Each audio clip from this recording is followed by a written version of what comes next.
അതിന്റെ ഒരു 60 ആൾക്കാരുണ്ടാവും മൊത്തം. അല്ല എന്റെ കല്യാണല്ലേ അതിനകത്താ ഇജ്ജടക്കാന്റെ ചങ്ങായിമാര് 6 ആൾക്കാർ മതി.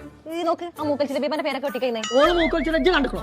ഓള് വന്നില്ല എന്റെ കല്യാണം നടക്കൂല പറയാ. മറ്റന്നാളാ കല്യാണത്. നിങ്ങൾ പെരീക്ക് വന്നിട്ട് എന്താ കാര്യം? ഇവിടെ പന്തലൊന്നും ഇട്ടിട്ടില്ല, ഓഡിറ്റോറിയത്തിലാണ്. ഇപ്പൊ എണ്ണം കിട്ടി. ഞങ്ങൾക്ക് രണ്ടാമത് കൂട്ടി 100 ആൾക്കാര്. ആജ് വെക്കെ കടിക്ക 100 ആൾക്കാരോ?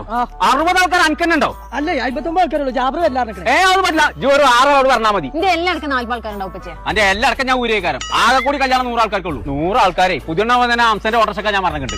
ഈ ഓട്ടോസേലാണല്ലോ എണ്ണോണേ. എന്നിട്ട് റോക്സി സാക്സിന്റെ ബ്യൂട്ടി പാർലർക്ക് പോവാൻ നിന്നീനായി. എന്തെങ്കിലും കാട്ടി ഇപ്പച്ചനോടൊന്ന് പറഞ്ഞ് സമ്മതിപ്പിച്ചാട്ടാ. എന്റെ കല്യാണം മുടങ്ങി ഓട്ടിന്റെ കല്യാണം മുടങ്ങി. എനിക്ക് ലബീബാനെ കല്യാണത്തിന് വിളിച്ചണാ? അങ്ങനെ ഉണ്ടെങ്കിൽ ബേപ്പച്ചെടുത്ത് പോയിക്കാൻ സമ്മതം വാങ്ങിക്കാണ്ട് വാ. പോയേതോ ലബീബ നമ്മൾ കൊമ്പങ്ങാട് തറവാട്ടിലെ കല്യാണത്തിന് എല്ലാരും മൊഞ്ചാവണ്ടേ?